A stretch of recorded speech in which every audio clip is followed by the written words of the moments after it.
Engloutis par les eaux, des maisons devenues des îlots dans cette inondation monstre. La cause, un barrage plus au sud a cédé sous la pression des pluies.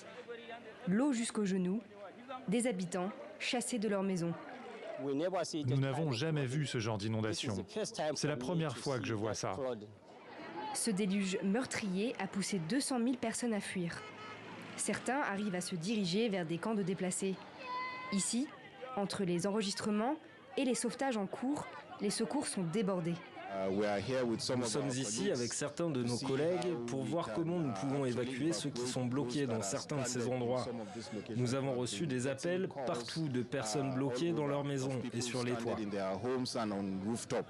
Au bilan des 201 morts s'ajoute celui du zoo de la ville.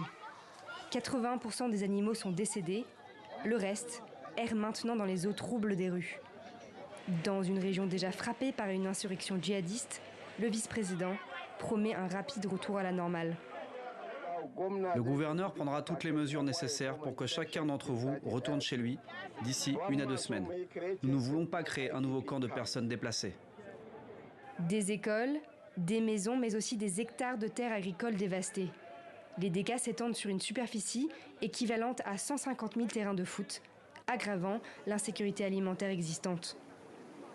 Un enfant sur 6 au Nigeria a souffert de la faim entre juin et août de cette année, soit une augmentation de 25% par rapport à la même période l'année dernière. Plus à l'est, au Tchad, le bilan de cette saison des pluies est tout aussi catastrophique. Ravagée par les eaux, la capitale tourne au ralenti, déclenchant une crise humanitaire majeure. Avec les terres agricoles inondées et le bétail noyé, il y aura beaucoup moins de nourriture disponible aujourd'hui et à l'avenir, dans un pays où 3,4 millions de personnes sont déjà confrontées à une famine aiguë.